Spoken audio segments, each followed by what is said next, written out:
Hey, everybody. Welcome to The Wrong End of the Snake, a webcast about audio, touring, and the relationships we have built between our road families. Tater and I have had an 18-year relationship on The Wrong End of the Snake with bands like Ted Nugent, Kid Rock, Slash, Stone Temple Pilots, Prophets of Rage, Iron Maiden, and most notably 10 years as front of house and monitor mixers for Linkin Park. My co-host, Kevin Tater McCarthy, is a world-class monitor engineer with over 30 years in the business. I'm very proud to call him my friend. He has 9 Top Dog Monitor Engineer of the Year awards and 2 Parnelli Monitor Engineer of the Year awards. I'm Ken Van Druten, aka Pooch. I am a front of house engineer with 3 decades in the music industry. I'm a 3-time Grammy-nominated recording engineer. I have 8 Top Dog Front of House Engineer of the Year awards, and I am also a winner of the Parnelli Front of House Engineer of the Year award. Let's do a little housekeeping. Please use the chat window of the Zoom app to communicate amongst yourselves. If you are streaming from our YouTube channel and you want to be able to ask questions of our guests, register to be on the Zoom call for future episodes. Links to register are on all of our social media. If you have any questions of our guests, please use the Q&A button at the bottom of the Zoom app. We will answer as many questions as are possible during the hour and then answer any leftover questions in our Q&A overtime episode. Look for that to be uploaded to our YouTube channel in a few days. Please like and subscribe to our YouTube channel, and don't forget to visit our social media. YouTube, Instagram, Twitter, and Facebook is at Wrong End of the Snake. Tater, why don't you tell us about our guests this week? All right, today we have Adam Stewart. Adam's a front of house engineer, monitor engineer, systems engineer. We don't have on here. He's also been a production manager. Yeah, that's right. Many years in the business. Yeah. His clients include Kiss, Motley Crue, 6 a.m., Alice in Chains, Stone Sour, Papa Roach, just to name a few. In his years of being a systems engineer, he's worked with Pooch on many projects, including Jay-Z and Motley Crue, which we will get into. Let's please welcome one of the handsomest audio engineers in the business. I say one of them. There's a few. He's one. Adam Stewart. I didn't think we were spreading fake news on this.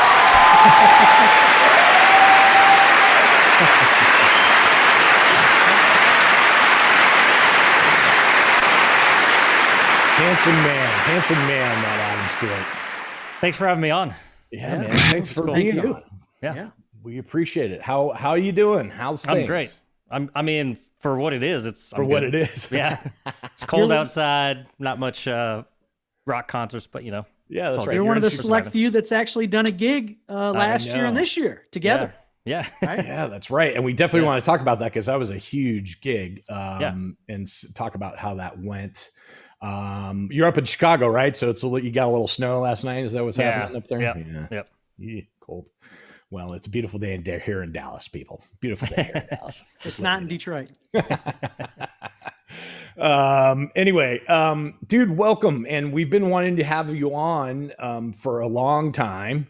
In fact, I think we emailed you, I don't know, months ago, and we're like, hey, can you come on? And you've been doing stuff. And then we had a guest cancel on us this week. And so it just kind of worked out. And we're really happy that you got on with us. So thanks. Is he canceled or postponed? I don't know. Did he? We're not giving money back if it's canceled, right? Definitely postponed. It's okay. We'll call it postponed. Yeah. But they're postponed till when? Because we didn't discuss when he's going to. Okay, yeah, that's true. Yeah. But hey, we're happy to have you here, and thanks to everybody for coming and checking it out. Adam, I've worked with Adam for years and years, and we have a long-term relationship, and he's one of those guys that's a little bit younger than Tater and I, and kind of in a generation maybe back from us, but has done really well for himself and has come up, mixing some major acts. And so we're definitely going to get into that deep. Yeah. We thought, hearing from a younger generation, last week was David Morgan. So that's one ahead of us. Yeah. Is he only one ahead of us? Yeah, maybe 2. Yeah. Maybe 2.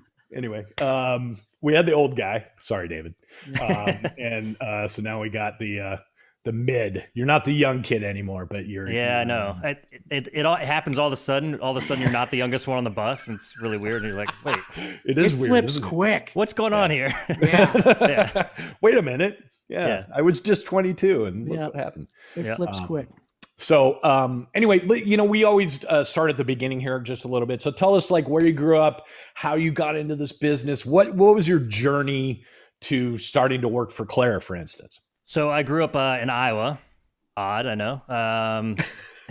That's not odd. On a farm. No, it's kind of a weird journey though to get to, to touring, yeah, I get it. Touring, Slipknot paved the way. Yeah. And so, I don't know why, but I always was interested in electronics and, sound and all that stuff, right? So obviously you go to a concert, like, whoa, this is badass, cool. This is cool. So I don't know. I was kind of like this, I got to do something like this, I want to do sound. I just didn't know really anything about how anything happened, right? So in high school, my sister found Full Sail. She was working at a hospital and a coworker, her son went there. She was like, you should check this out, because they, this is kind of like exactly what you want to do, right? So I was like, all right. So, we did the tour there and I was like hooked. I was like, yes. So I never really had like aspirations to like be a mixer per se, I just wanted to like be a sound guy, right? Like hook everything up. Yeah, you just wanted to be a part of it. Yeah. Yeah, man, like cool. all the, I like this big speakers and stuff. So like I didn't know, what all the people did. I just knew I wanted to be that, right? So did the Full Sail thing, obviously learned a ton, about stuff. And while I was there, I got the opportunity to mix for a church, which was huge, intro into both working with people and, a whole different mixing style, I guess I would say, because there the audience is very interactive of what they want to hear and very vocal about, Yeah, totally. If it's too loud, if it's too soft, there's too much drums, it was a contemporary service. So that was a good, just kind of a step into like mixing, right? And then graduated from Full Sail and sent a resume into Claire, and they called me up and I flew to Claire and did an interview with them, and I got a call a couple days later, said, can you start in a couple weeks? So, and let me just point that out, that's pretty amazing. Cause I know that Claire doesn't just invite, if you went to Full Sail, you're not going to all of a sudden be working at Claire Brothers. That's like not the way it works. It was lucky. I had, a couple recommendations from, some instructors. And I think timing just really worked out of, the time of the year that I graduated and when they were needing people. So, you go to Full Sail, and it's not just live audio there. Am I correct? Right? It's all audio. So I kind of focused in the live audio side, but they do have like recording arts. So you focused on the live side. You gravitated towards that when you were in there, stayed that way. Yep. And that's how you got the Claire, because you were looking at live. Okay. Yep. And so I guess that was that was a start, right? So started at Claire just with one other person, and we were the only two, like, they call them RITs, roadies in training. We're the first two, RITs there, and we just worked in the shop through the winter because they just need a couple extra hands for help, so. And then we didn't start, Claire does a really good training program to kind of get you into like the Claire systems and how Claire does stuff, because, most stuff is proprietary to Claire. So there's a little bit different learning, of like how things are patched and just to keep everything standard from tour to tour and client to client. Let's give Dave Lester a shout out. How great that program is also. Yeah. Did you find that there was many things where they were like, no, we don't do it that way? You learned it in Full Sail, but we do it this way. So, this was kind of the perfect scenario, right? Because not having a lot of experience is all I really knew at the beginning was the Claire way, Okay. And then as you tour, you learn your own ways, and then you see how other companies do it and stuff, and you come to learn, why Claire's done some things, and then you're like, why haven't we done those things? But I understand that implementation, you can't just change everything. So especially when you're that, I think it's amazing. There are companies that, every company does bits of things amazingly, right? But there's not really, Claire is amazing, but there's not one company that does like all of it, the cases are amazing. It's impossible. Impossible. Unless but it's like you would think they would look around and be like, okay, Sound Image does whatever, something really well. Why don't we adopt that way? But well, it's like, why doesn't everybody just use resistor color code? I don't understand. I know, right? It's already in electronics. Let's just follow suit there. Resistor color coding. I mean, the biggest learning curve, I guess, is like all the names that they use, our sub snakes or NC14s, right. our speaker cables are high Ds, like when I first started, like grab a high D and I was like, what was that? No. But then I was like, so. This big multi-cable? Yeah, it just those kind of learning things where you're like, oh, okay. Yeah. Now, I want to break this stigmatism for us older guys. Yeah. There wasn't the schools around when we started. And yes, there was. Well, there really wasn't when I was there. I had to cut my teeth in the clubs, and you kind of learned everything from your buddy that was a little older than you, that knew how to gain the mic and turn up the volume and how to, take the mids out of a kick drum. And you just kind of copied what he did and got along. Right. So, and then I had a tough time early on at Showco, and when the Full Sail guys came along, they weren't quite trained right, and they would come in and we'd lose them real quick until there was a training policy that weeded them out real quick. So there got to be a little stigmatism, at least for me. But now a guy your age, you can't dog anybody for their age, doesn't have those clubs anymore. Those clubs aren't there anymore to get that training ground. Yeah, so you have to go to a school because there's no clubs anymore to do that stuff in, right? Well, funny, unless you want to do a left and right DJ. I've done some club tours now, so. Well, at least for like local bands and that kind of stuff. It's very hard to do that now. There's just not the circuits out there. So these schools are very, very, very important now to get younger people like you. Yeah, but you're kind of underestimating yourselves. You guys obviously talk a lot. And YouTube is huge, right? So new guys that don't need a start. You guys are perfect for them, because so that's could be the new. But seriously, that's part of the idea of this. That's like the new. This is kind of the newer way, right? Because I mean, I literally grew up my career with you guys, so that's how I. He's locked up. A snowstorm happened. Maybe a snowstorm happened. No. Hopefully, we'll get him. We've back lost him. It's funny though he says, because maybe that's the next now the next generation is the schools, plus before they get to the schools they have the YouTube, right? I mean, so that's the thing I was just going to say, is that literally now, like, we didn't grow up with the internet either, right? No. So what do you think we would have done had we come up? We would have gone to I'm going to go to the web and say how to mic a kick drum, and literally there'd be there's 1,000 hits of like how to mic a kick drum. I'd be a lot smarter than I am, and I'd know many more different ways. Earlier on, that's what. So I think part of it is that earlier on, we're gonna get more badass engineers in their 20s because of it. I think. Yeah. Because nowadays the MO is if you don't know how to do something, you just go on the web and figure it out and like search it on YouTube or whatever. And shoot, you could be at your console looking at it on your phone, right? Seriously. So, but I think that's good. I mean, old people get mad about that, right? Like, oh, that's bullshit. You know what? I think it's good. I think it's going to create really good engineers, Yeah. No, I hope it does. I hope he comes back. Hope we get him back. We definitely lost him now, right? He's not just locked up. We've lost him. He's gone, but maybe he'll come back. Anyway, let me just talk a little bit about Adam while hopefully he's coming back. So Adam has been my system engineer on a bunch of things, most notably like Jay-Z and Motley Crue. And so his jump from being a system engineer to being a mixer, I kind of watched, and it was really amazing. He got to sit behind. I'm interested in hearing from him sitting behind mixers that he got to sit behind, because he got to sit behind some really great mixers. Yeah. Not me, but I mean, other people. Even in monitors he did. Yeah, correct. So I also, he was a monitor mixer for Motley Crue when I was the front of house mixer. And he's just really good at what he does. He's super talented. And I just want to know.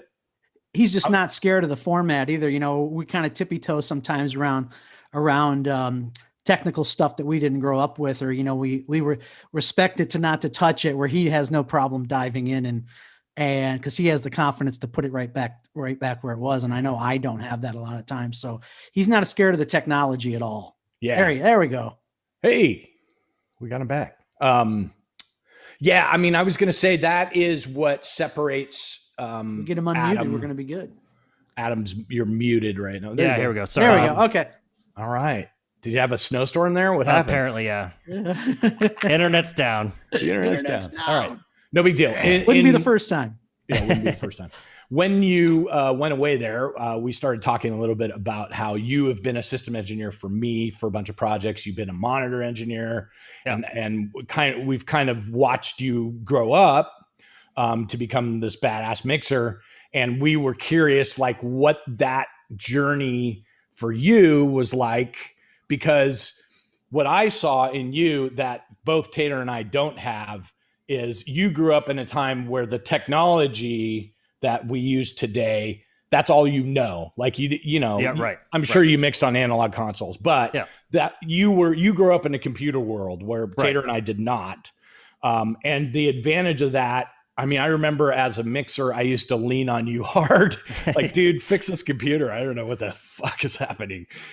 But you know how to do that. And that's what's impressive about you and not your scared of the technology. Yeah.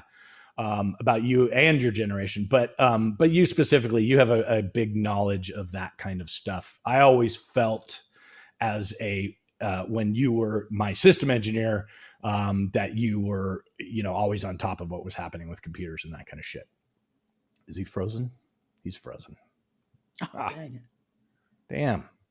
It's a good look though. He's frozen there. He didn't get froze like this or something. Yeah. Frozen in a very stoic, very stoic manner. Very stoic. Oh, hopefully get him right back here. Sorry, internet people out there. This just happens, Zoom is it's a fallible thing. Oh, I was going to blame Al Gore. Well, I was going to get political on here the first time and blame Al Gore for inventing the internet wrong again. He invented the internet and screwed it up. Dang it. Well, when he comes back, maybe we tell him to leave the video off or something because it's less bandwidth. Less bandwidth. Yeah. We'll see. I like that. But anyway, so that's what, I mean, dude, literally, like, there would be times where, computers are breaking and there's, whatever, 8 fucking Mac Minis in front of house. And he grew up with the knowledge of how to, fix that kind of stuff. I mean, I'm good and I have that knowledge. Yeah, you're great at it. I know it as well, but it's also something that I'm not like, I don't give a shit about. Like, I just want it to work, Yeah. No, that's same with me. There he is. Okay. Hey. Sorry, guys. I'm going wireless. I don't know. I was hardwired. Maybe. Okay. What's going on? Also, if he dies again, just try leaving your video off for bandwidth wise. We can just hear you if it does.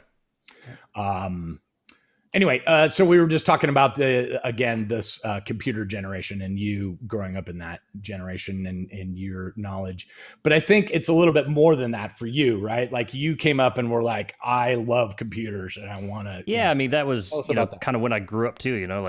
My dad always had computers. We built and stuff. Hewlett Packard. Had gateways. Like all the old stuff. Gateway. Those companies aren't around really anymore, right? No, they're not. But yeah, so like just the computers in general, I always liked, but that does play a huge integration into our jobs now. It is. And what's coming around even more so now is networking too. We're now network engineers to an extent. So for and sure. Do you find yourself as a mixer now? Do you want someone else to be thinking about that kind of shit? Or now are you like, I want to be all of it? No, I want someone else to be thinking about that. You do. Yeah, absolutely. It's kind of two different mindsets, like you got to be able to shut one off and then focus on the other because to me, I don't want to be thinking about, a network while I'm mixing. It doesn't make sense. And vice versa. I don't want to be not very listening. sexy, is it? Yeah, and while I'm, walking a room, I'm also not, I don't want to be thinking about how exactly how the snare drum sounds or what I would change. I look for consistency. It's just a different job type, or job skill, I guess. Right. So you're talking about walking a room as a system engineer. As a system engineer versus just doing different jobs. Just as a system engineer, I'm not quite thinking about the exact same things as I would if I was mixing, and vice versa. So and that is what, as a system engineer, you're talking about consistency and wanting it to sound the same everywhere. And as a mixer, if you get up to walk the room in sound check, you're wanting to make sure the snare drum sounds rad. Right. Yeah. I mean, that's really the deal. Yeah. I know I didn't get into this business for word clock. You know what I mean? It's just, you know what I mean? It's like the last, networking and word clock. It's like the last thing, you'd ever even want to even think about normally, let alone when you're mixing, So it's not sexy. And it's just, I don't know. I just don't like it. I just want it to work and be done with it. Yeah. But it is important, obviously. Very important. But it is, yeah. Like working internet. Yeah. Exactly. Very important. Yeah, indeed. And let me just say, you are so good on a Digico, and it's such a great platform. And I've only seen you work with Digico. Are you really good with other platforms? Because you are fantastic on a Digico. I did Avid for a while.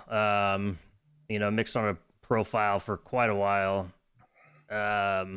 My reliance on plugins were kind of bothering me, I guess, to make things the way I wanted it on that desk. So I really tried to get away from that. And then also, just the acts we're outgrowing that platform. So the amount of mix buses weren't enough, I don't want to sacrifice, having an auxiliary because I needed an ear mix or a thumper mix, so that was kind of a natural progression to go to Digico. And I love it. It's so comfortable to me, and I know the platform really well. And their support has been awesome to me too, as well. So, I just feel really comfortable with them, and I can get the results that that I'm looking for out of it. So that's kind of the ultimate switch for me. When you were, I know at front of house, you do use Waves in conjunction with Digico. When you were mixing monitors, were you using just Digico or using Waves as well? Just Waves primarily. I would use a couple things. I could use like a mastering limiter on ear mixes. I would use it for verbs instead of the onboard verbs. If it crashed, if I didn't have Waves, I had just a snapshot that just switched everything to internal verbs. As you do. So it wasn't, it's not dramatic. It's those extra little bits, and I used a couple compressors, just because like on bass and stuff, there's a couple times where we're just like, console channel strip, not quite cutting it for me right now, For most things, it's all good, But so in monitors, not very much. At front of house, I do use a lot more. And it would be still not fun if I lost Waves, but very doable. Yeah, I think that's I think most Digico users feel the same way you do. Like, I know Digico would like to say that, all you need is Digico. And, in some respects that's true. But to me, it's kind of like, I look at Waves as the seasoning. Yeah, totally. The dish, And I use a couple and I know you're a big outboard verb person, and I use a couple outboard verbs kind of for that reason too. If all hell broke loose or something, which I'm not saying it doesn't happen often, but you got to be prepared. So I don't lose everything, and it is, could probably do a show and nobody would probably even notice, totally. Yeah. But I would be so bummed. I know. I would be like, oh no. Have you tried more that more yourself getting through it than totally, the audience, the guy with the 40-ounce beer isn't going to know, you went from an onboard to a Bercasti probably. Right. It's more about you just being bummed out. Right. Sure. But having all those backups is definitely a thing we do now. I mean, even at monitors, how we do backups and front. It's all about covering yourself if you do lose something. Yeah, absolutely. Yeah. Have you checked out that CLA Epic? It's a pretty great sounding reverb. I haven't yet. Check it out. It's the new Waves. Since Pooch has brought that up, I'm sure I know KISS ended in like April, let's just say April 1st of 2020, right? And now you did a show. It was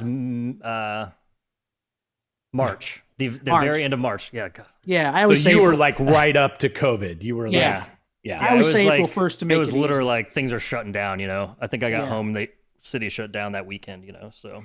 And you don't do the next show, obviously, until December 31st.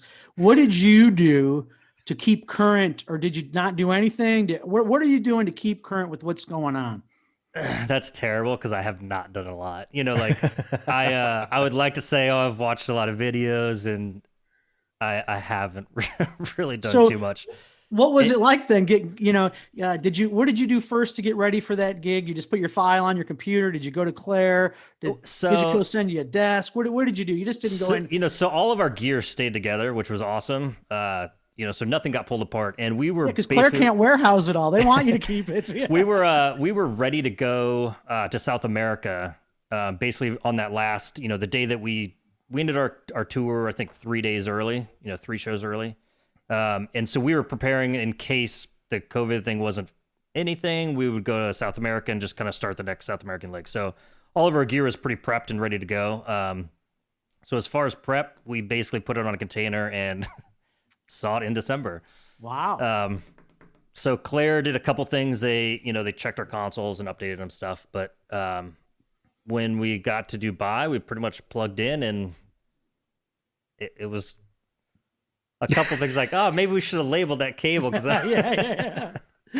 the job security things we do. All the gig security cables, right? You forgot them. Right. Yeah. Right. That sounds horrible. I'm like, I'm gonna have to see my gear before I see the band. There's no way. I'm gonna have to spend. We had plenty of time. I mean, there was not. I'm not gonna say it.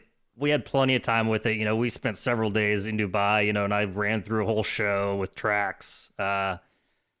Going, oh yeah, I didn't remember to do that. There's that. So I actually, made a couple notes. It wasn't as easy as it used to be. Just doing a show. But yeah, so I made a couple notes because I was like, I should really remember that one. And it was, I will say, it is probably the second most nerve-wracking show I've ever done, or most, like, I was so anxious, I guess.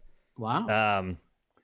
Just because it was like, it was very strange going right back into a show, Well, and you told me kind of offline here what the circumstances are. So tell them what the circumstances were. Yeah. So I was not even in front of the PA directly because of this, the whole setup. The government regulates where the people could sit. We didn't know where people were sitting. So I was off, I was off behind the PA. So I was mixing from near field monitors, which is normally not a big deal at all. But in the circumstance of just getting back into a show and going like, okay, it was pretty strange. So it was very uncomfortable because, and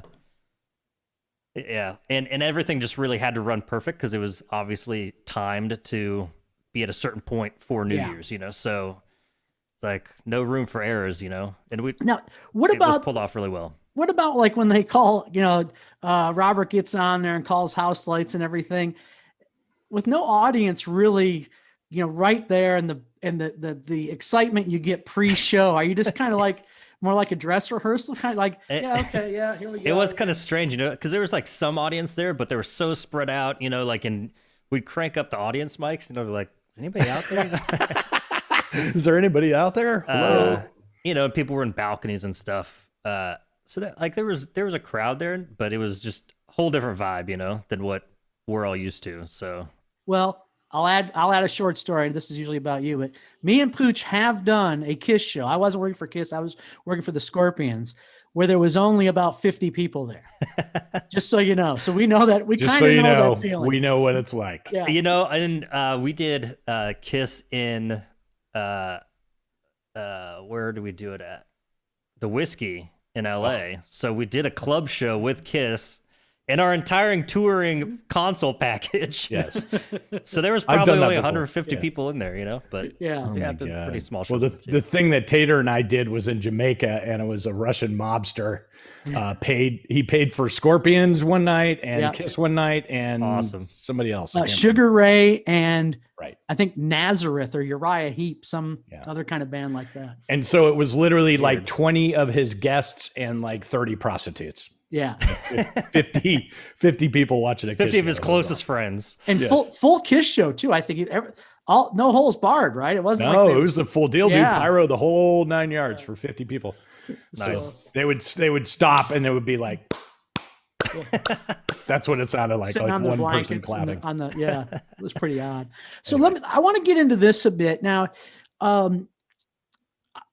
Everybody asks me mainly why, I'm into do mainly rock acts, because that's what I grew up with listening. That's how I know how to mix. I just, nothing scares me with those bands. I know how it all goes together. I know the moving parts, but you didn't grow up with Motley Crue or Kiss or those. No. I'm sure those were not your bands on your. Those are not the bands you listened to That's as not a your teenager. CD collection or whatever you had going on. No. But those were our bands. So, Yeah. hearing those tunes and knowing where the solos are and knowing what's going on, man, those are like back of your hand stuff. Go mix Kiss. Well, I don't have to listen to anything. I know every song they're going to play. So how do you prepare? And this is a good thing for other people in the business, I think, for you to describe that, because you're not always going to get your music you grew up with. You know what I mean? Right. How did you prepare for that?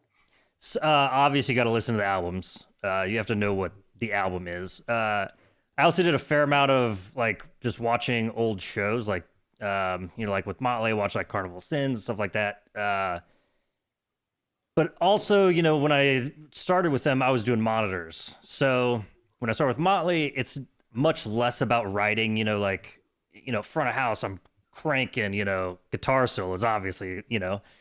So in monitors, you're not doing that. So I learned a lot of the music and how the show goes based off of what the band wants to hear, So doing monitors was kind of a great start for me because I learned what the band specifically thought that they should be hearing. Yeah. And then it's kind of a mashup of all of those things. And then that's kind of creates, what the actual mix should be.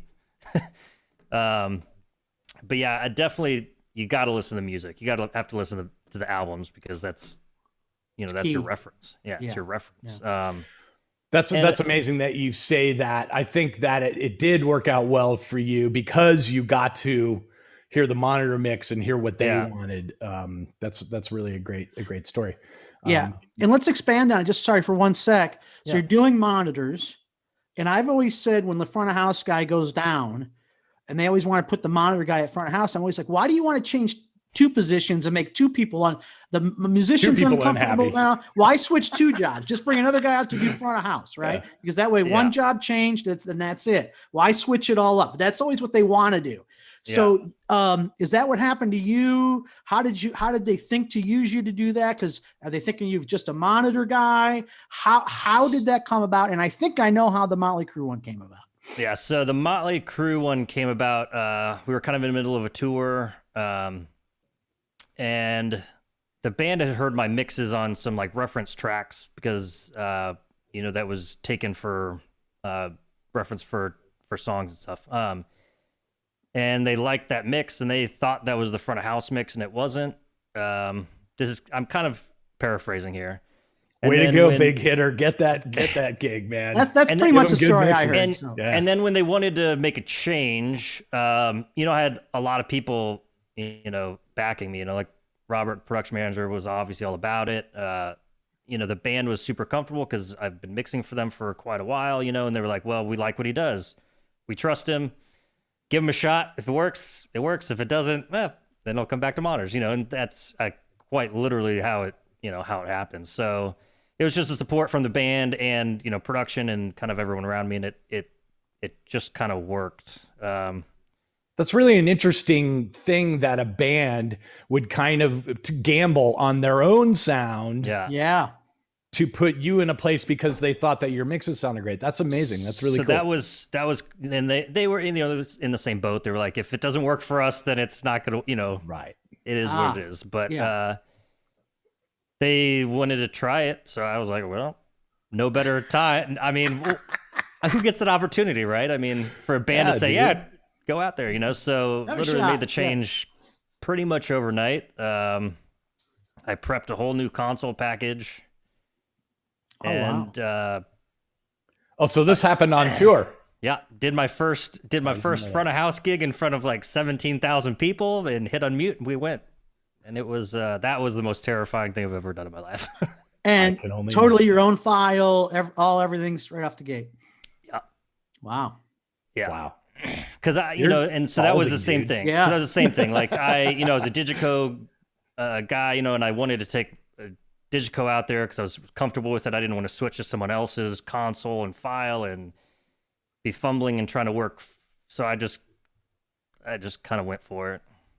That's amazing. So, I mean, that is a lesson learned though for people. It's like we always talk about putting yourself in the right place at the right time. And then when you get the opportunity, you have to deliver. And that's just it, guys. Like you have to go for it. When someone gives you that opportunity, jump in. If that's what you want. It was not without help though. Obviously I had the backing of everybody, but I had an amazing system engineer that came in and helped me out, and oh man, taught me so much. Just one, about the systems in general, because obviously I was mixing monitors at the time, so I wasn't, super used to that whole situation, and also just even some mixing things where it's like, okay, so your snare drum's pretty weak right now. We got to work on that. I'm like, yeah, it is. I agree, but like, help. It's awesome. Just one of those things, like, where do you start your focus, and that was the really hard thing for me to learn, like just jumping into it. Now, who was that, by the way? Who was your guy? Simon Bauer. Oh, Simon Bauer. Great. Right. Yeah, so where you start your focus is so much different in front of house and monitors. Yeah.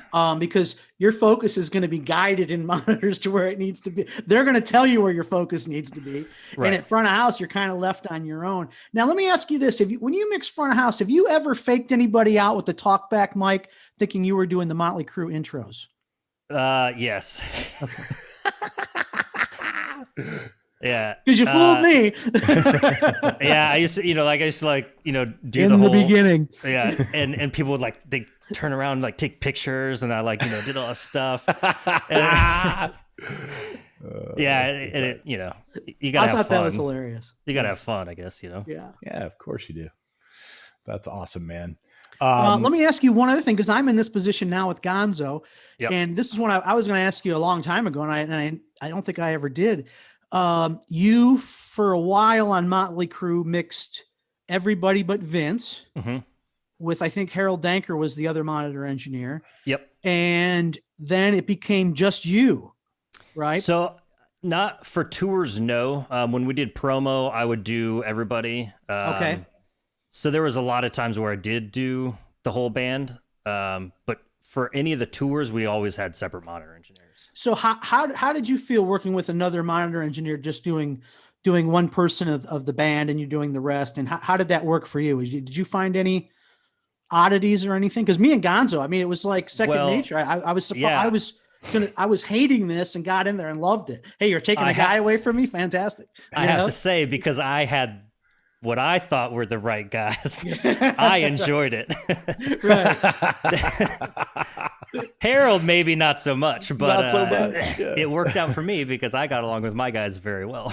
No, if you have the relationship, it works out great. The only times it got kind of the things we had to figure out, just when I started, the band weren't all on ears, so we would have separate wedge mixes between Harold and I, and side fills, and that was kind of weird because when Vince would run over in front of say mix wedges, he'd be like, turn on my vocal. I'm like, that's my guy.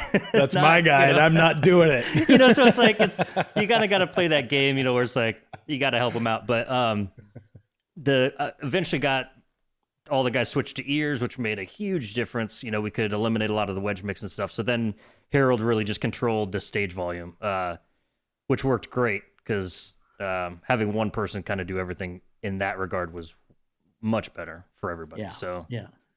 Now I know we got Bob Wilcox listening, and he was going to do the gig, the one that got canceled. So if we can give him any advice, I think Bob's doing just Vince. So I know he's listening, and he'll take any advice he can get. Anybody on that position. The advice I would give is, we often build off from the last day. My advice is just to start over from the first day. Oh, right. Start again. Yep. Yes. Make one sound check good, and then just keep doing that, because keep Vince, backtracking to that. Okay. Yeah. Vince likes to change a lot of things, and then he gets kind of out of whack, and that was, I think, a lot of hard stuff to learn is knowing when to trust what the artist wants, and then knowing when to not. And kind of have to go your own way and give them what you think that they want, because Yeah. a lot of times they don't actually know what they want. No. Even a veteran like him. Yeah. So No, yeah, I would say you just kind of got to start from a decent sound check, where you had, and go from there. Go from what you know. That was another thing I was going to ask you is, did you get it when you went to front of house? Did you get a sound check? No. I was going to say, because the band will all tell you, yeah, we'll give them a sound check the next They day. did. And then you ask them to come They in. did. Going, They're why? like, oh, yeah, Why would yeah, I yeah. come in? Oh, remember, we got a new front of house guy? Oh, who cares? You know what I mean? I wouldn't say it was like that. I mean, they were all supportive, but it was just timing. It just didn't really work out. And, it is what it is. That's amazing though, dude. I mean, so how many shows into it did you start to feel comfortable after when you moved from monitors to front of house? So that run, we only had like 8 shows left in that run when I went to front of house. So I would say by the end of that, I was pretty comfortable, and then starting a new tour kind of fresh, of course, on my own terms. That's when I was like, all right, I can make this work. And did you spend a bunch of time with virtual playback in between those 2 legs or whatever? Yeah. Tons. So how much time? I mean, I know you have watched me do hours and hours and hours of virtual playback working on the stupidest shit. Yeah. But I still, I will claim to this day that it matters that I do that. Do you, I've never actually toured with you as the front of house guy. Do you do that same kind of thing, or are not you as much, not as much as you? Yeah.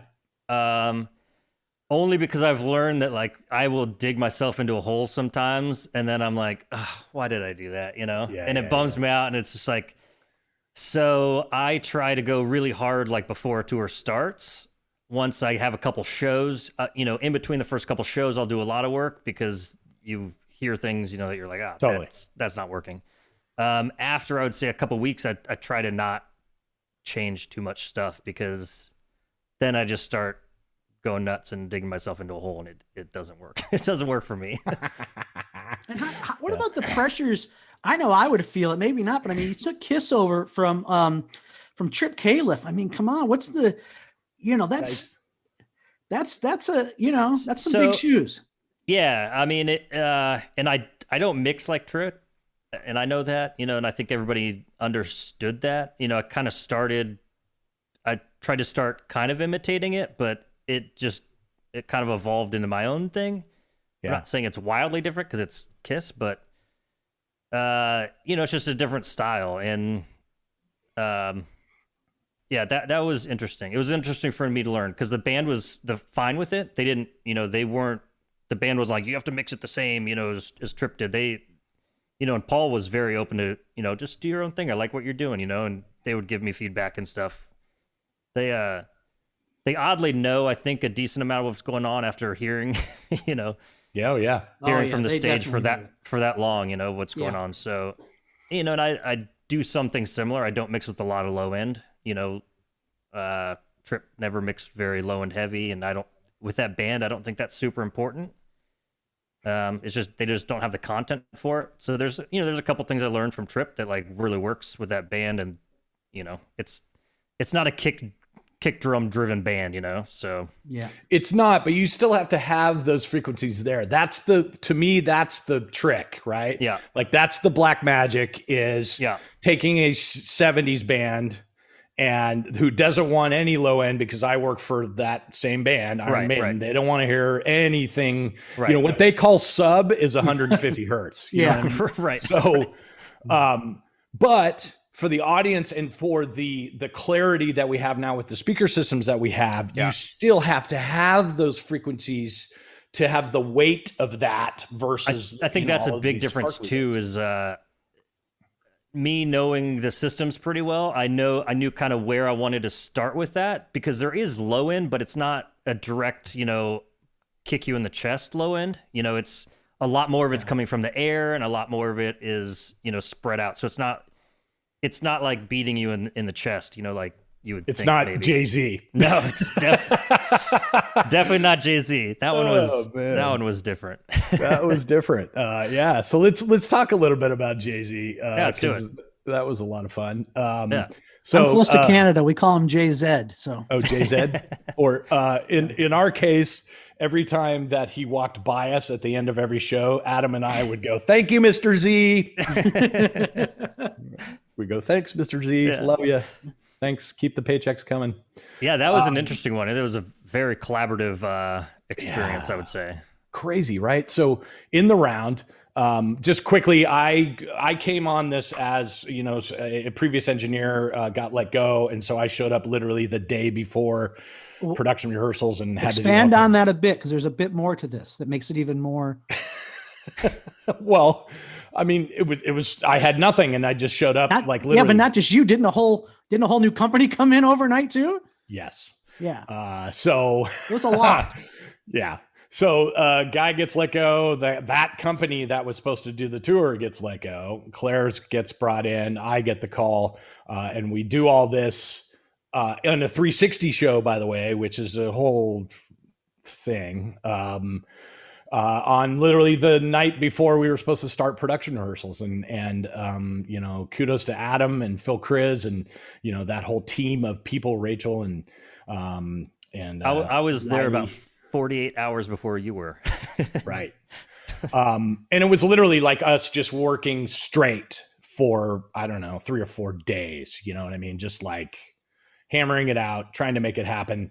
And of course, and production's promising all the world, like, no, he's not coming. He's not coming. You guys have time, whatever. Fucking first day, dude walks in. I'm just like, oh man, come on. Like literally I had not even I had gained playback up. I hadn't heard any acoustic instrument, and dude walks in, and I'm like, Anyway. So tough times, but over once we got it going, everything was cool. We had all kinds of sub issues in the beginning of that. That's why I kind of brought this up, because the sub information obviously for that is pretty hardcore. And very important. Very important. And as we were doing production rehearsals, we started noticing on the ground all kinds of black foam, and we're like, man, we're knocking stuff out of the ceiling. Like, what the fuck is going on? And then I think it was you, Adam, that went, it's black. That means it's coming from Claire speakers, and I'm like, oh, maybe we should back out of those subs a little bit. Part of the problem was the way that the production design of all of that was, we had to hang in 360, we had to hang speakers pointed in 4 different directions and subs next to them. So it's not like all the sub information is coming from one big block like it should have been. So we were pushing subs beyond their limit because they were forcing cancellation between all that shit. So I don't know, speak a little bit about that. Adam, you were the systems guy, so you were like trying to make all that work. I wasn't the system designer, I'll say that. Okay. But no, that was kind of interesting because, basically in the arena, we had a main and side on both sides, or on 4 sides, I guess, 4 quadrants. We treated it like it was 4 different PAs, really. Yeah. And then in those, there was flown subs kind of in between each one of those systems, as well as 40 something subs on the ground. It was a lot. So, yeah. I think it was 40 something on the ground, kind of literally in a circle around. Tipped up on their end, by the way. It wasn't like there were blocks of subs. They were tipped up on their end all the way around the circle. And if you know anything about sub information, it's like the wrong thing to do with subs in every way. Was that because like stage height or something like that? Was an aesthetic thing? All of it. Yeah. All of it. The band was around the circle, so we only had a certain amount of space. It was all about the design. And I guess one of the tricky things too is the amount of sub that Jay wanted on stage as well. He wanted a lot of sub. So having all of these speakers, pretty much in a direct circle causes this massive cancellation in the middle of the stage, right where he wants the subs. He used to have side fills with massive amounts of subs. So it was kind of a balance of getting the right amount of air subs and ground subs and delaying kind of 2 systems together so that, it moved the cancellation away from the stage, because we didn't want cancellation on the stage, which most bands do. Yeah. So we kind of wanted to pound him with the low end as well as the audience. And that took a couple weeks of of work to, I think, find that balance, you know, of what worked for him on stage as well as us at, you know, throughout the arena, you know. Yeah, I know, you know, there's all kinds of other issues with 360 thing. You're running, you know, cable runs are going all the way up down cable trusses and all the way down to the speakers, and then all the way to the VOM where the amp racks couldn't be out where the audience was. So, you know, you lose all kinds of, you know, oomph with that, you know, with cable runs being long. So we had a lot working against us. And luckily, you know, we had Phil Chris as the crew chief, and he was doing an amazing job, which left Adam to, you know, do some pretty amazing things for me, and me to just worry about what's coming out of my console. And so that's the best case scenario. Yeah, the crew was great because everyone just kind of had to do their individual job because there was so much to do in that day. So much. Yeah, it was crazy. Do you have any problems even to this day, system engineering, teching, mixing? Will you still do anything, or are you just a front of house engineer now? No, I'm an audio dude. I'll do it all. Okay, yeah. I mean, that's an important lesson, I think. I mean, I would like to say I go where the paycheck draws me, you know, but you know, yeah, I mean, I'm happy to do anything, you know. I obviously I like mixing, but I'll do whatever. Would you go back to mixing monitors?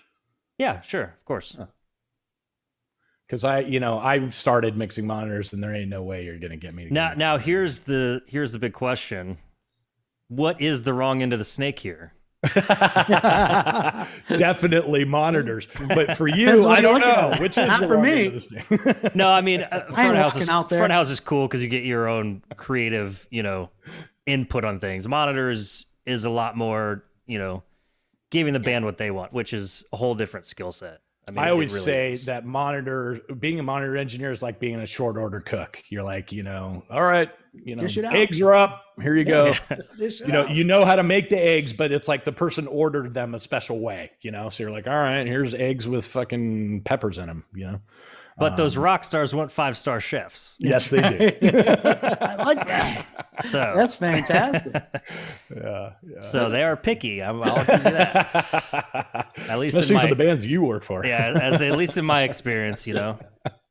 I mean, God, you think about those bands you mix and the list of engineers from Gungy to Laurie Quigley that have mixed those bands in the past. That's a long pedigree of people, those bands' careers, some great engineers in there. That's a definite honor, you know? Oh, I got to tell you, dude, I came and saw your production rehearsal somewhere. I don't know where I was, but Vancouver. And fuck, I was like, Jesus, these guys sound amazing. You having been a guy that mixed kits for many years, I know what you're up against. And you know, also I mixed them 20 years ago, and so the tools weren't there to achieve what you're achieving, and you are utilizing those tools and making it like, I'm like, holy crap, dude, I've never heard this band sound this good. So way to go, man. Thank you. Yeah, I heard you mix Motley Crue, and pleasure. I thought it was absolutely fantastic. I thought it was thank you. As a person that grew up with Motley Crue, and I'm sure I heard at least Gungy mix them, or Laurie, I'm sure at some point. You know, it was exactly what I expected. So I thought it was to that effect. That is kind of hard, you know, because you have so many audience members that have seen so many shows, you know, and living up to their expectations, you know, is kind of a lot to hold, you know, because they've seen Kiss sometimes more than I have, or even Motley Crue, you know. Oh, right. So it's like, think of that angle, yeah. You know, it's like, whoa. You know, I have the same issue. I have big shoes to fill, you know. I was gonna say you have that with Iron Maiden, Pooch, for sure, because those Iron Maiden fanatics have seen hundreds of shows. Yeah, hundreds of shows and know it. I mean, you know, I'm a fan of Iron Maiden and I know the band and all that kind of stuff, but there are some people that are just like, you know, they know, you know, infinitely more. I heard I was in the production office after a show one time. It was at in New York at Barclays, and I think I was probably feeding my face, probably getting a piece of pizza or something I shouldn't be doing. And because I only go in production for that reason, right? As you do, yeah. So at the end of the show, and I heard Michael Kenny, who's Steve Harris's bass tech, talking to a longtime fan, and he goes, "Man, did it sound good tonight?" He goes, "Man, I've heard hundreds of shows, and you know, it's always so much mud." And he goes, "I know the mud is still there somewhere, but this guy knows where to put the mud." He's hiding it somewhere. And I thought, oh, Yeah, you got to take the mud away. Yeah. He goes, it's still there, but he's putting it somewhere you can't find it. Well, what I found really great about your take on Kiss was it was like way more high fidelity, way more focused on the vocals sounding really great. Lots of impact, but still when I did it, dude, literally it was like, make it as loud as possible. That's all you got to do is just make it loud and be able to maybe hear a vocal here and there. Yeah. And I mean, I'm lucky because I'm in a little bit different era than they were then too, because that's what it was. That's what they, the band just wanted to be really loud then. Right. So I think I am fortunate that have a different time that it's, what's it like being, it's more acceptable to not just be, I totally get it. All the way up. Yeah. I totally get it. Different times. What's it like being a system engineer now? Have you gone back since you've been a mixer? Oh, yeah. Have you gone back to system engineering? What's it like standing behind someone and going, "Oh my God, I can make this so much better"? I'm not going to say like I think like that necessarily. There's definitely things where I'm like, I would do this, but the people I've worked with though have been incredible. So I gotta say, like I wouldn't critique their mixes because they were all in all incredible. So I did Tim and Faith and Paul Ramsey was mixing. Phenomenal. Yeah, right. And then I did Bon Jovi with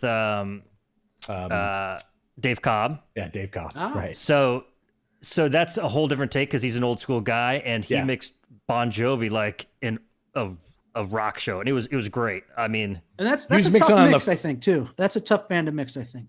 Yeah, and his snare drum was just massive. Like he loves his snare drum.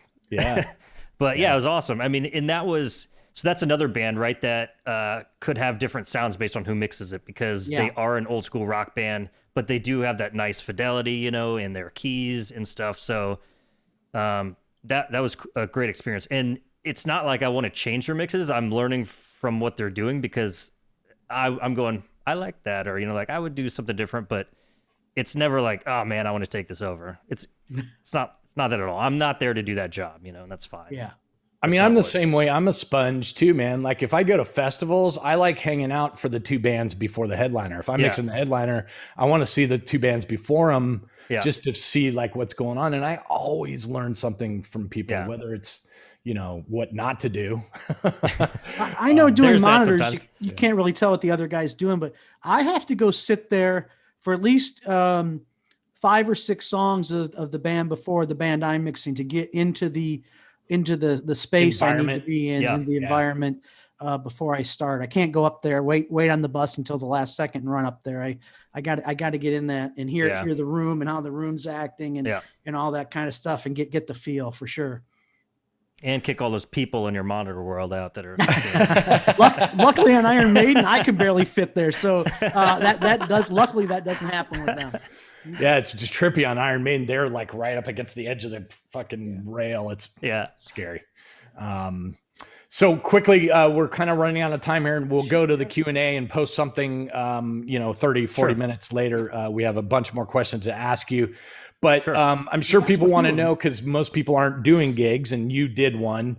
Most people want to know like how the whole COVID thing went. Like, was it you got tested every day, or how did that all go? Yes. So, I'll start with the flight. On the flight there, we had to get tested, I think within 72 hours of us departing. And that was more of an airline rule. Right. So I flew direct from Chicago to Dubai. And then when we landed in Dubai, we actually went straight to a testing site that they had set up on site for us. So this was at the Atlantis, the Palm, like on the island. So they set up a testing site right there, which was super, convenient for us, but also necessary because they tested everybody that worked, from stagehands, us, everybody that came in contact with us. And did they test any? Sorry to interrupt you. Did they test any of the audience members, or it was just the people that worked? I don't believe they test the audience, but I don't honestly know who the audience was. I don't know. I don't know how it was ticketed and stuff like that. I know a lot of the audience was in their balconies, so Right. They had like VIP cabanas, but none of us were really in contact with them, so I don't know. Wow. But yeah, we did get tested every day. Obviously, we had to wear masks, and they're very serious on their PPE anyway. So hard hats and high vis, and steel toe boots and stuff like that. All that.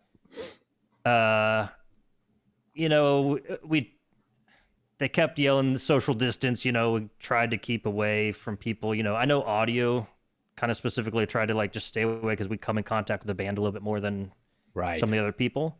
But let's be honest, there are some things in our gigs that we need somebody next to us to lift a case and stuff, so we did our best that we could. And it was masks on wherever you went. And Yep. You're mixing with a mask on and all that. Yep. Yeah. And then we also had like tracer bracelets for all the crews. So like if you were standing next to someone for too long, they'd start vibrating. Whoa. And then if somebody did test positive, they could have taken them off and then seen like who you were in direct contact with and when. Wow. So tracer bracelets. That's luckily, I don't think those ever had to be used. So right. But I suppose it's a technology that is out there, I didn't even think about that. That's a really cool. That's a great thing because then you can figure out who that dude. Yeah, I think they're kind of doing that with their phones, right? Isn't there some phone thing they were kind of doing that? Yeah, with? I think Dubai has. Yeah, I think there's an app, but I don't know how it worked like with us. Like I said, this was more of a production thing, I think. So that anybody that we were in contact with, it was easy for them to find out, I guess. But yeah. Yeah, wow. I mean, I was just curious because I think it's forever changed, at least for the next couple of years or something. I think they're going to keep, doing stuff like that. So it's interesting for me to hear what different productions are doing. I mean, it was hopeful because we were safe and we did a show. Everybody got home. So it was a success. Nobody got sick. From what I think is a success. So I think it's kind of shows that it can be done. Yes. Maybe not conventionally, but we can't. It can be done, but did anybody make any money? That's the problem. You know what I mean? Yeah, we're not going to pack an arena tomorrow. Yeah. I wish we would, but we'll get there. I think that's our biggest, what we're up against the most, right? Is that if we're not up to 100% packed arena, then the artists aren't making any money. Therefore, they can't tour.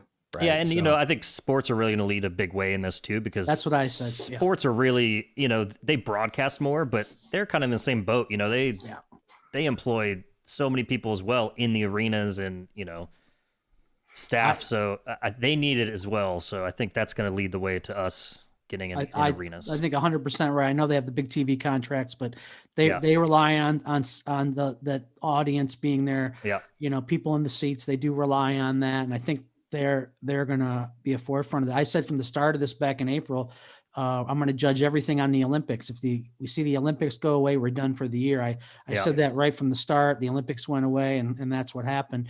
I judged it all on that. So, but they're going away again. They're going away again. I know.